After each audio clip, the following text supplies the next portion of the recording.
이제 무더운 여름 날씨가 시작이 됩니다. 이 여름 날씨 가운데 아울리치 시즌이고 많은 사역도 시작이 되지만 이 무더워진 여름 날씨에 우리의 영성을 관리하는 일이 무엇보다도 중요합니다. 우리의 영혼 관리는 일반적으로 영성 훈련가들이 말할 때 우리의 가슴 윗부분만 잘 관리하면 된다라는 말이 있습니다. 보는 것 조심하고 말하는 거 조심하고 듣는 거 조심하고. 그러나 우리 오늘의 교회 오늘부터 한 2달 정도는 이 가슴 위로만 관리한다고 사실 되는 것은 아니라 우리의 속사람, 영혼을 잘 관리를 해야지만이 이 치열한 영적인 싸움과 전쟁 가운데 저희가 승리할 수 있는 것이죠. 그래서 옛날에 우리 초대교회와 또 교부들은 우리가 예수님을 믿고 구원을 받으면 우리는 이제 이 세상의 사람에 속한 것이 아니라 하늘에 속한 사람이 되고 또 겉사람을 추구하는 삶에서 옛 자아에서 또 새 사람으로 또 새로운 창조를 덧입고 영혼 중심의 삶을 살아간다라고 주장을 했습니다. 이 말은 무엇을 의미하냐면 이제 예수님을 믿고 난 다음에 신비한 믿음의 연합을 통해서 내면의 자아의 정체성을 찾아가는 여행이 바로 우리 기독교인들의 순례의 여정이라는 것이죠. 그래서 신앙이란 뭔가? 신앙이란 주님과 함께 나를 찾아가는 여행이다라고 할 수 있는 것이죠. 그래서 내면의 세계를 깊이 이해하고 또 깨닫고 우리가 영적 성숙을 이루는 일이야말로 우리가 하나님이 기뻐하시는 자녀로서의 삶이 될 수 있다라고 우리가 이해할 수 있는 것입니다. 그래서 많은 초대 교부들은 교회의 믿음의 선배들은 어떻게 하면 이 영혼, 하나님이 거하시는 영혼의 좌소, 이 영적인 믿음의 상태를 잘 관리할 수 있을 것인가 많은 연구를 했죠. 그래서 이 연구를 하다가 보니까 이제 우리가 도덕적으로 윤리적으로 몸으로 짓는 죄는 상대적으로 덜 짓게 됩니다. 그러나 계속되는 우리의 영적인 고민과 번뇌와 갈등은 우리 영혼의 내면에서 일어나고 있는 것을 발견하게 되죠. 그래서 초대 교부들은 이 영혼을 하나님 앞에서 상하게 만들고 깨지게 만들고 또 참된 영적인 삶을 살아가지 못하게 하는 우리 인생의 치명적인 7가지 죄가 있다. 이 죄론을 신학적으로 체계화시켰습니다. 주후 4세기경에 어떤 신학자에 의해서 이렇게 선포된 이 죄에 대한 우리의 영혼을 손상시키는 이 죄성이 뿌리가 무엇인가를 깊이 연구하다 보니까 교회 전통 안에 오늘날까지 7가지 죄론으로 이렇게 자리 잡게 된 것이죠. 그래서 이것은 아주 기독교 역사에 굉장히 오래된 역사의 영성 훈련의 하나의 범주라고 할 수 있는 겁니다. 오늘 첫 번째 시리즈로 교만이라는 이제 주제로 오늘 말씀을 살펴보기를 원하는데 하나님을 떠나고 하나님을 잃어버린 우리의 영혼은 영혼이 고장나게 됐죠. 그래서 하나님의 음성도 듣지 못할 뿐더러 하나님과의 관계가 회복되었음에도 불구하고 성화의 과정 가운데 계속 망가지고 고장나고 잘 듣지 못하고 또 하나님의 편에 서지 못하는 우리의 영혼의 불완전한 모습을 보게 됩니다. 예수 안에서 믿음 안에서 살면서도 우리는 여전히 자기 의와 또 교만한 마음으로 하나님의 일을 섬길 때가 참 많이 있어요. 그래서 어느 날 신문을 보는데 재미있는 이렇게 기사를 본 거예요. 그래서 제가 사진을 한 장 오늘 설교에 인용하려고 뽑아왔는데 한번 사진을 잠깐 보여주시죠. 탄자니아에서 어떤 유명한 목사님을 모시고 과지마, 이름도 참 가지마처럼 들리는데 이 목사님을 초대해서 부흥성회를 하는데 그 부흥서를 소개하는 이 내용이 오늘 본문이랑 볼 때 너무나 정면으로 배치가 되는 거예요. 저기에 보면 교회를 400개나 개척했고 또 저기에 보면은 헬기를 만드는 공장을 갖고 있고 또 죽은 사람을 수십 명 일으켰고, 저기 보면은 이게 이제 최근 우리나라에서 일어나는 큰 영적인 부흥 집회 이렇게 하나의 모습인데, 그 시대의 우리 영성의 수준을 우리가 보여주는 거죠. 근데 더 안타까운 것은 저런 모습이 사실은 우리에게 있다라는 거예요. 나에게. 나는 적어도 저 사진을 볼 때 나는 저 정도는 아닌데 라고 생각하는 사람은 상당히 교만한 사람입니다. 왜냐하면 우리는 이 모양 저 모양으로 내 내면의 숨은 모습 가운데서 얼마나 이 교만의 죄가 뿌리가 깊이 자리 잡혀 있는지 모른다라는 것을 우리는 오늘 말씀을 통해서 알 수 있어요. 여러분, 예수님이 오늘 말씀을 바리새인의 기도와 세리의 기도를 이렇게 대조적으로 보여주는 이유가 무엇일까? 바리새인은 그 당시에 최고의 지성인이요 최고의 종교 엘리트의 대표 주자죠. 그러나 세리는 그 당시 가장 창녀와 개와 그 다음의 순서에 올 만큼 유대 백성들에게 매국노요, 비난받는 공공의 적이요, 또 전혀 존경받지도 못할 만큼 그 신뢰를 잃어버린 거절감의 화신으로서 사실은 대표적인 사람이 세리죠. 세리는 절대로 상종해서는 안 될 사람으로 분류가 됩니다. 얼굴도 못 들고 다닐 만큼 도덕적으로 윤리적으로 땅에 떨어진 대표적인 죄인이 바로 세리죠. 이 두 사람을 하나님께서 비유로 들어주면서 우리에게 소개를 해주고 있는 이유는 무엇일까? 그거는 오늘날 현대의 저와 여러분들이 살아가는 신앙생활과 교회 공동체 안에서 아울리체와 많은 사역들을 하면서 우리 마음 가운데 있는 이 내면의 모습들이, 이런 죄성들이 도사리고 있고 어떤 환경만 되면 언제든지 불쑥불쑥 튀어나올 수 있는 내 자아의 모습이기 때문에 우리 주님께서 이 비유를 들려주시는 거라고 생각합니다. 첫 번째 말씀, 우리 18장 9절과 10절 우리 같이 한번 읽어볼까요? 시작.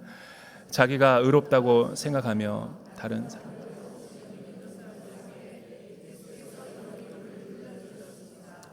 두 사람이 기도하러 성전에 올라갔다. 한 사람은 바리새파 사람이었고 또 다른 사람은 세리였다.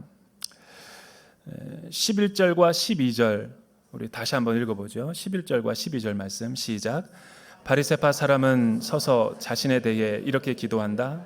하나님, 저는 다른 사람들 곧 남의 것을 빼앗는 사람들이나 불의한 사람들이나 간음하는 사람과 같지 않고 이 세리와도 같지 않음을 감사합니다. 저는 일주일에 2번씩 금식하고 얻은 모든 곳에 11조를 냅니다. 이 바리새인의 모습은 어떠한 모습이었습니까? 우리 주님이 말씀하시는 바리새인의 모습은 예루살렘 유대인이라면 보통 하루에 3번 규칙적으로 기도를 하죠.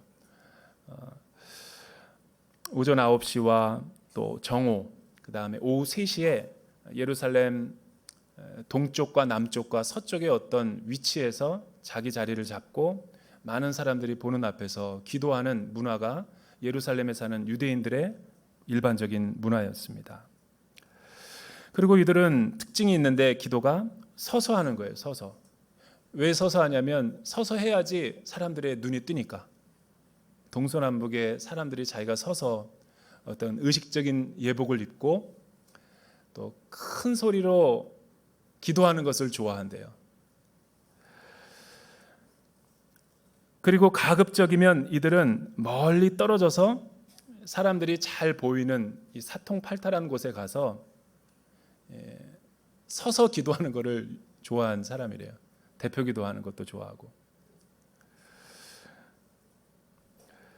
그리고 헌금을 낼 때도 다른 본문이지만 지폐를 낼 수 있는데도 일부러 소리 나는 엽전과 같은 것을 가져가서 짤랑짤랑 소리가 나게끔 내는 걸 좋아하죠. 이들은 상석에 앉는 것도 되게 좋아하는 사람들이었고 사람들이 볼 땐 상당히 그들의 그 도덕적이고 금욕주의적이고 절제하는 모습, 또 경건한 모습을 보면 많은 사람들이 주눅들고 또 많은 사람들이 볼 때 위축되게 되는 것이죠. 나는 왜 저렇게 거룩하지 못할까? 엄격한 금욕주의로 다른 사람들에게 피해를 주는 그런 일도 별로 행하지 않는, 이 구전율법이고 여러 가지 그 모세의 율법을 조금 더 세분화해서 613개의 조항에 주석을 달아놓고 실천적인 조항을 날마다 행하도록 대중적이게 책을 낸 게 탈무드와 미슈나죠. 유대인의 지혜라고 알려져 있는 그 책을 보면 얼마나 그 바리새인들이 하나님 안에서 경건하게 살고자 노력했는지 잘 알 수 있죠. 이들은 또한 헌금 생활도 잘했어요. 얼마나 헌금 생활을 잘했냐면 남에게 불의한 일과 간음하지도 않고, 토색하다라는 뜻은 뭐냐면 남의 것을 불의한 방법으로 빼앗는 것을 말하는 거예요. 남에게 거짓말도 하지 않고 사기도 치지 않을 만큼 굉장히 도덕적으로 살려고 노력했던 사람들이죠. 이 계명은 모세의 율법과 십계명의 7항과 8항에 저촉되지 않는 자신들의 도덕 체계를 의미하는 것입니다. 이들은 금식 생활도 많이 했던 것 같아요. 보통 금식은 대속죄일 날 유대인들이라면 할 텐데 일주일에 월요일과 목요일 두 번에 걸쳐서 남들보다 꽃배기로 더 많이 금식하는 그런 경건 생활을 보였던 것이죠. 그런데 왜 이런 사람이 어떤 신앙에 문제가 있을까? 이들은 겉으로 볼 땐 문제가 없는 것 같아요. 근데 여러분, 누가복음 18장에 있는 말씀이 요한복음 3장에 밤에 바리새인이었고 이스라엘의 관원이었고 이스라엘의 선생이었던 그가 우리 주님을 찾아왔다라는 것은 이 속사람에 뭐가 문제가 있는 거죠. 그러니까 겉사람과 속사람의 영적인 갈등이 있었기 때문에 예수님에게 찾아가서 지혜를 얻고자 찾아갔던 것을 우리가 감안한다면, 오늘 여기에 나오는 바리새인들도 사람들이 눈에 볼 때는 별다른 문제가 없어 보이지만 이 내면의 영혼이 상당히 어그러져 있는 상태임에는 틀림없다. 속은 감추고 겉모습과 문의를 강조하다 보니까 사람들이 볼 때는 영적으로 굉장히 뛰어난 사람 같고 탁월한 사람 같았죠. 원래 바리새인들은 세속적인 문화에 대항하기 위해서 경건함과 하나님의 말씀을 잘 보존하기 위해서 시작된 구별된 자, 또 말씀 회복 운동의 선교 단체였습니다. 바벨론 포로의 생활에 끌려와서 말씀 순수 운동을 회복하고자 만들었던 좋은 의도에서 시작된 선교 단체 운동이었죠. 그러나 시간이 갈수록, 세월이 갈수록 순수성과 그 정신은 사라지고 문화적으로 타락하고 그 정신을 잃어버리고 외양만 남아서 많은 율법주의적인 행위들과 실천 조항들로만 있는, 그래서 613개의 조항이 너무 많다 보니까 그 실천적인 조항을 지키려다 보니까 성경을 안 읽어요.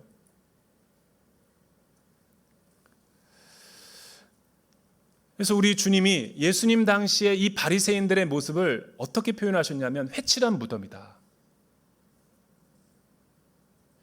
겉만 깨끗하게 하려는 자들이다. 우리 주님께서 책망하셨죠. 얼마나 독설로 그들을 정죄하셨냐면 화 있을진저라는 말을 7번이나 쏟아부을 정도로 그들의 내면과 외면이 일치하지 않는, 겉모습과 속모습이 따로 신앙생활하는 그들의 위선과 교만을 질타하셨죠. 이게 바리새인들의 모습이었다라는 거예요. 이들은 뿐만 아니라 자기들은 경건하고 율법을 잘 하나님의 말씀을 지키기 때문에 그 말씀을 지키지 않는 사람을 보면 배타적인 독선주의에 있기 때문에 가만히 있질 못해요. 정죄하는 거예요. 저렇게 믿음 생활을 하는 사람들, 저렇게 영적으로 불경건한 사람들 같으니라고. 이 말은 이렇게 보면 별 말씀 아닌 것 같은데, 우리가 사도 바울이 바리새인이었죠. 사도 바울의 자전적 고백에 나와 있는 빌립보서 3장 5절과 6절에 보면 우리가 거룩한 충격을 받게 돼요. 한번 9절을 읽어볼까요? 빌립보서 3장 5절과 6절 우리 같이 한번 읽어보죠. 시작. 나는 8일 만에 할례를 받고 이스라엘의 족속이요 베냐민 지파요, 히브리인 중에 히브리인이요, 율법으로는 바리새인이요, 열심으로는 교회를 박해하고 율법의 의로는 흠이 없는 자라. 여러분, 그가 왜 다메섹 도상에서 회심하기 전까지 예수 믿는 나사렛 예수의 그리스도인들을 잡아다가 공문을 받고 종교 지도자들에게 주었겠어요? 그 과정 가운데 청년 스데반을 죽이는 일까지 서슴지 않았겠어요? 스데반을 죽이면서도 그의 자의식에는 무슨 생각이 있었냐면 죄를 짓는다고 생각하지 않았어요. 율법의 의로는 완전하고 흠이 없는 자다라는 생각을 갖고 신앙생활을 한 거죠. 그런데 그가 이렇게 완벽했던 그가 사도행전 9장에 부활하신 주님을 만나보고 회심하는 사건이 일어나죠. 그리고 비포와 애프터가 완전히 달라져요.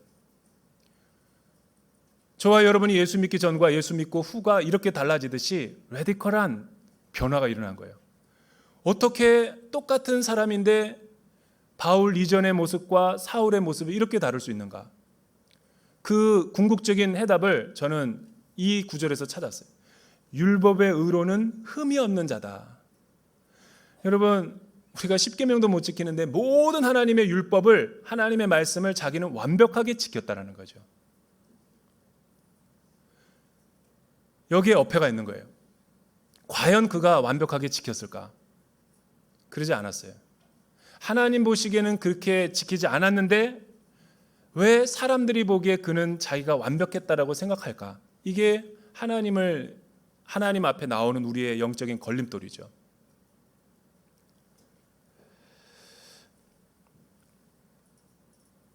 겉사람으로는 완벽하게 지켰다라는 거예요.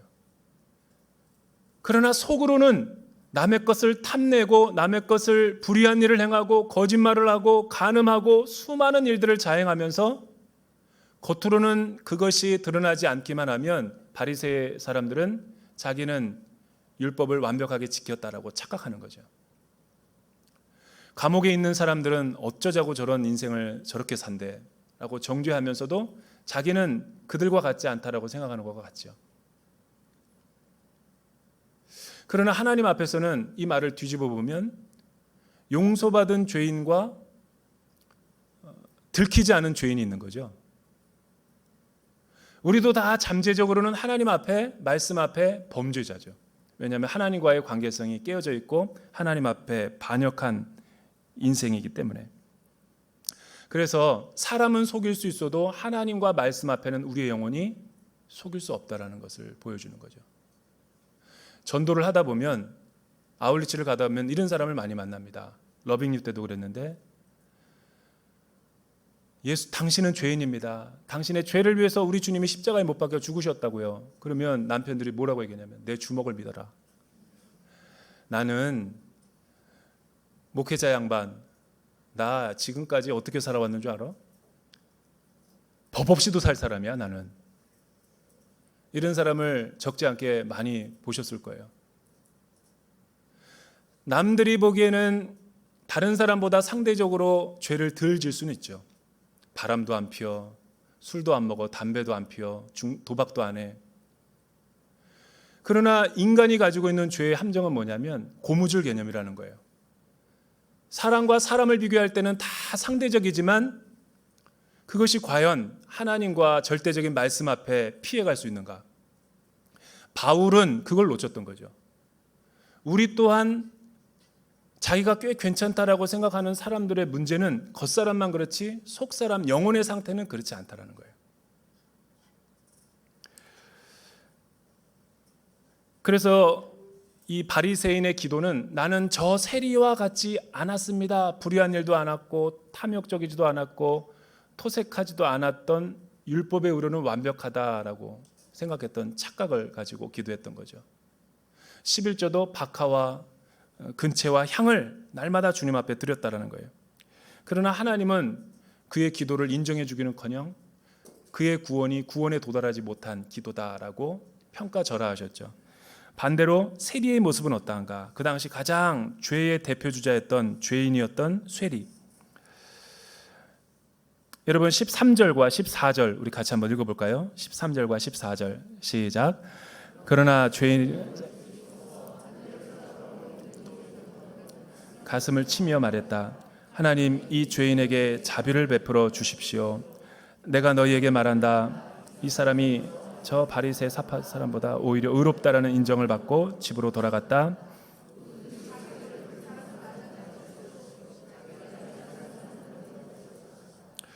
바리새인과 세리가 똑같이 기도는 시작하지만 성전에 올라갔는데 바리새와 그 세리가 앞에 첫 마디를 내뱉는 기도의 내용이 달랐죠. 바리새는 첫 마디 하나님은 똑같았어요. 두 번째부터는 그 주어가 다 자기로 바뀌어요. 저가, 제가, 내가.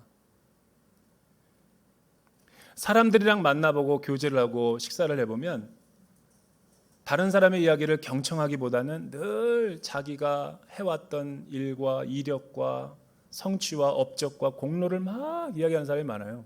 묻지도 않았는데. 그것도 만날 때마다 그는 자아가 강한 사람이에요. 자기 의가 강한 사람이라고요. 오늘 예수님 말씀에 의하면 자기 자랑하고 싶어 안달이 난 사람들이라고요. 세리는 어떻게 기도했습니까? 유대인들이라면 일반적으로 하늘을 우러러 하나님을 향해서 오른손을 높이 들고 기도하는데 이 세리는 고개를 숙이고 고개를 들지도 못해. 왜냐하면 자기가 지은 죄를 자기가 잘 알기 때문에. 그리고 힐레스타이라는 말로 나를 불쌍히 여겨주십시오, 긍휼히 여겨주십시오라는 단어는 속죄의 용어죠. 대속죄일에 제사장이 가서 희생 제물을 잡고 하나님이 우리의 죄를 속죄해 주십시오라고 기도하는 그 기도의 은혜의 문구를 여기다가 써서 나는 하나님 앞에 얼굴도 못 드는 비천한 죄인입니다. 나는 의가 없습니다. 자랑할 것도 없습니다. 주님, 저는 감히 하나님의 얼굴을 못 쳐다보겠습니다. 나를 불쌍히만 여겨주십시오. 너무 죄송해서 아버지를 아버지라고 부를 수 없는 자녀의 모습과도 같은 것이죠. 왜냐하면 이 세리는 우리가 아는 것 이상으로 그 당시 유대인들과 사람들에게 엄청난 고통을 주었던 매국노였기 때문에 그래요. 우리가 여러분 정말 불의한 일을 당하고 이런 매국노 때문에 당한 고통을 우리 온 국민 5천만들이 생각한다면 사실 지금 분단의 문제도 결국은 그 씨앗이 매국노 때문에 그런 거죠. 이완용이라는 매국노를 우리는 얼마나 역사 속에서 많이 배웠습니까? 근데 그 사람의 행한 일들을 잘 기억하는 사람은 없죠. 자기 배를 배불리기 위해서 온 민족의 혼을 팔아버린 매국노. 비판받아 심판받아 마땅하죠. 근데 이 세리가 꼭 그런 사람이에요. 동족의 피를 빨아먹고 모든 이들의 증오의 대상이었죠. 그래서 저들을 죽이려는 테러리스트도 존재했어요. 그런데 하나님의 은혜를 깨닫고 구원을 알고 자신이 엄청난 죄인이라는 것을 알고 주님 앞에 나와 고백하는 거죠. 자기는 용서도 받기 힘든 사람이라는 거예요.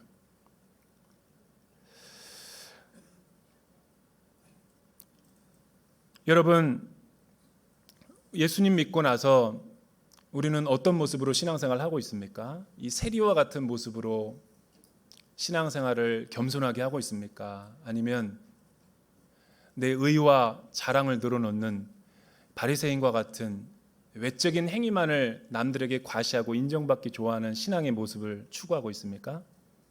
이 본문이 주어진 이유는 사실은 7가지 deadly sin, 치명적인 우리의 영혼을 파괴시키는 좀먹는 그 죄목의 1호가 교만이라는 사실은 의미심장한 거예요. 모든 다양한 죄가 있지만 그 원죄의 뿌리가 첫 단추가 교만에서 시작됐다라는 거예요. 다른 죄악들은 다 몸으로 짓는 행위예요. 몸 밖에서 윤리적이고 도덕적으로.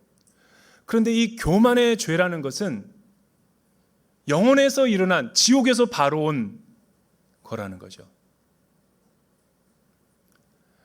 지난주 이재훈 목사님의 설교 가운데 은혜로운 표현이 있었죠. 죄는 아침에 일어나는 자라는 이 면도의 그 수염처럼 아무것도 안 했는데 저절로 자라면서 모습을 보고 내 안에 있는 영혼의 이 교만도 그런 거예요. 여러분, 이 교만의 범위와 범주는요, 몸에서 일어나는 것이 아니라 오리지널 신, 원죄 타락한 때부터 우리의 영혼에 존재하던 죄의 뿌리죠. 가난한 사람과 부자와의 경계도 넘나들어요. 나이 든 사람과 신생아도 넘나드는 영역. 공부를 많이 한 사람과 배우지 못한 사람의 마음에 내재하는 이 죄의 뿌리는 얼마나 우리가 전적인 타락과 부패와 영혼의 고장의 정도가 심각한지를 보여주는 거죠. 우리의 영혼이 심각하게 손상되어 있는 거예요. 그렇기 때문에 우리는 가르쳐주지 않는데도 이 교만의 뿌리는 언제나 기회가 되면 도사리고 있다가 우리 안에 나타나고 있는 거죠. 성경은 이 교만에 대해서 무엇이라고 말하고 있습니까? 고린도전서와 잠언에 있는 말씀을 우리 한번 같이 읽어보죠. 자막을 통해서 시작.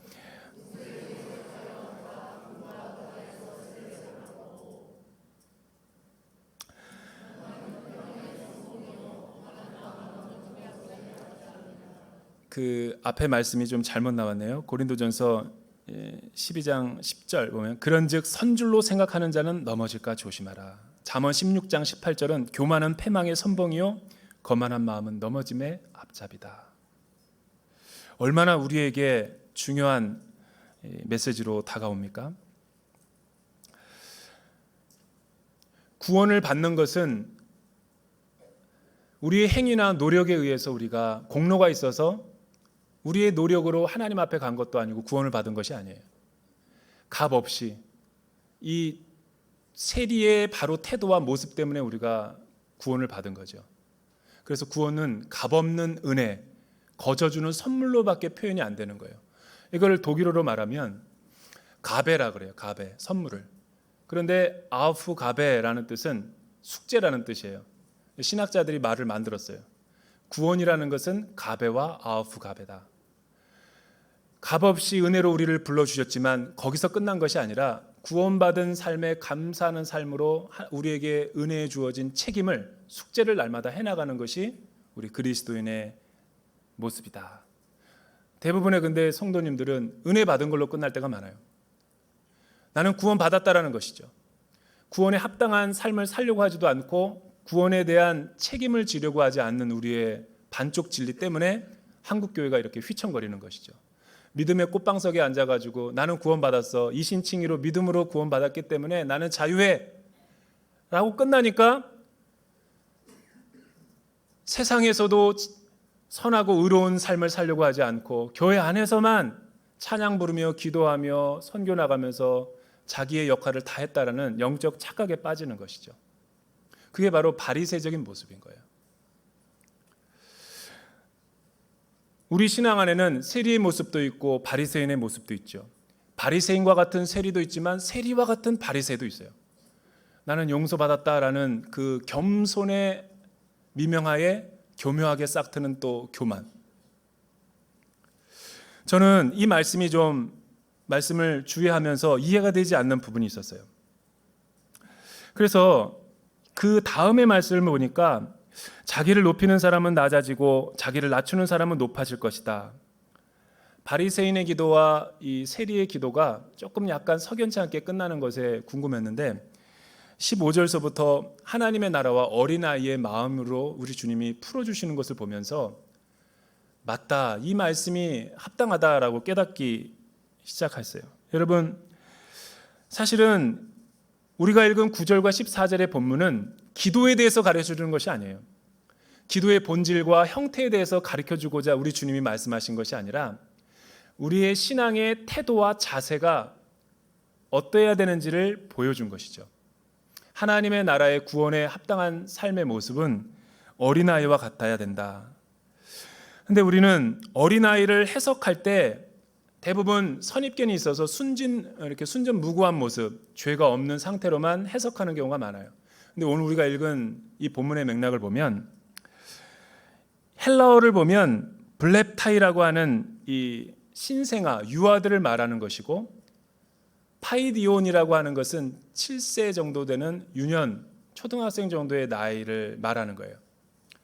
그런데 누가복음 이 말씀에서는 두 모든 영역을 뛰어넘어서 이 신생아 같은 칭얼거리는 아이들이 내게로 오는 것을 금하지 말라. 제자들이 막 막았을 때. 왜냐하면 어린아이, 하나님의 나라는 이 파이디온과 같은 어린아이와 같아야지 하나님의 나라에 들어갈 수 있기 때문이다. 1차적으로 여러분들의 선입견을 지우기 위해서 어린아이는 양면성이 있습니다. 저도 자녀를 키우다 보니까 아이가 너무 천진난만하고 이쁘고 귀여울 때도 있지만 이쁠 때만 있습니까? 왼수일 때도 많죠. 죽여 살려 그냥. 갖다 버리고 싶을 때도 많이 있죠. 너무 아름다운 젊은 엄마가 저희 도안 트리플시티 앞에 지나가고 있는 거예요. 너무 아름다우신데 계속 걸어오시면서 그 아이의 머리를 쥐어박는 거예요. 저리 가, 저리 가라고. 그만 울어. 막. 근데 애인은 막 그냥 그 온 동네가 떠나가도록 막 그 진짜 바닥에 누워가지고 떼를 쓰는데 아이스크림 사달라고. 그 광경을 보니까 이 말이 오늘 본문 말씀이 매칭이 안 됐어요. 이른 아이와 같아야지 하나님의 나라에 간다고?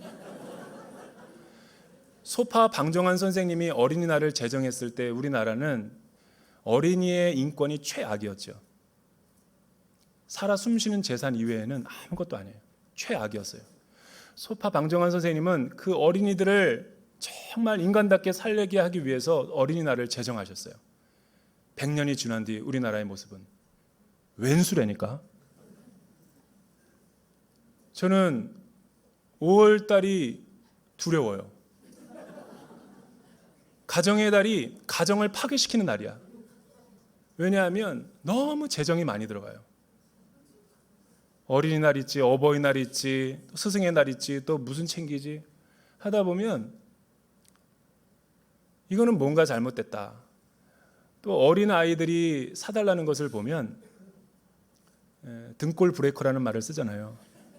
여러분, 자녀들 사달라는 거 안 사주면 집안이 화목하지 못합니다. 근데 거의 옷 한 벌이 100만 원이고 장난감이 최소 싼 게 10만 원이고, 그래서 제가 볼 때 어린이날을 없애야 된다라는 생각을 저는 하고 있어요. 왜냐하면 이제 어린이의 인권은 높아졌고 가정의 영권을 회복해야 되기 때문에 잠깐 좀 균형을 맞출 필요가 있다. 요즘 자녀들을 책임 있게 교육하는 부모가 어디 있어요? 방치하지. 그러니까 에티켓도 없고 교육도 없고 무책임하게 기르는 거죠. 잘 생각해 보셔야 돼요. 우리나라의 어린아이 교육은 지금 상당히 잘못되어 있어요. 가정의 달이 오면 며느리들이 명절날 증후군이 생기는 것처럼 힘들대요. 사회적인 문제가 된다고요. 그런데 우리 주님은 어린아이와 같아야지 하나님의 나라를 들어갈 수 있다는 것은 어린아이와 같은 신분과 자격이 없고 힘들게 하고 어렵게 하고 트러블 메이커라 할지라도 내게 오는 것을 금하지 말라. 왜냐하면 하나님의 나라는 의와 평강과 희락과 헬라인이나 유대인이나 차별이 없기 때문에, 구원의 대상에 있어서 완전히 베어리어가 없기 때문에.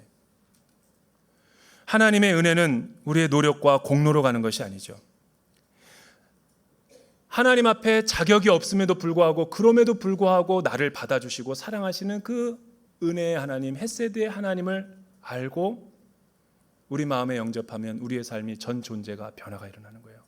저와 여러분들이 다 그렇게 변화가 됐다고요. 이제 대전 온누리교회 아울리치와 여러 가지 사역들이 있어요. 공동체별로 순회해서 모임들이 많아요. 신앙의 우리의 영적인 성장과 성숙이 왜 멈춰 있는가 잘 보세요. 보면 바리새인과 같은 모습이 많기 때문에 그래요. 세리와 같은 모습으로 우리가 하나님 앞에 겸손하게 교만을 낮추고 하나님의 하나님 되심을 날마다 알고 그 앞에서 겸손하게 살아갈 때 영적인 성장이 일어나는 거죠. 교만한 마음, 교만한 뿌리를 어떻게 제거할 수 있습니까? 그것은 날마다 세리와 같은 마음으로 신앙생활해요. 십자가 아래에서 나를 구원하여 주신 그 하나님의 은혜와 사랑에 보답하는 마음으로 은혜 아래에서 십자가 아래에서 십자가의 중심성을 잃어버리면 우리의 신앙은 좌로나 우로나 치우치게 되는 거예요. 나는 대전 온누리교회가 올 여름 사역을 겸손하게 나보다 남을 존귀하게 여기면서 공동체 형성으로 승리할 수 있게 되기를 주님의 이름으로 축복합니다. 기도하겠습니다. 사랑하는 주님, 우리의 교만의 뿌리는 날마다 치우고 제거하고 뿌리 뽑는데도 계속해서 자라납니다. 이런 내 비천한 영혼을 어떻게 해야 합니까? 하나님, 십자가의 의미를 날마다 묵상하고 나는 죽고 예수로 살아가는 날마다 십자가 아래에서 은혜를 기억하여 은혜 받는 일에 힘쓰는 대전 온누리교회 성도님들 되게 하여 주시옵소서. 예수님의 이름으로 기도드립니다.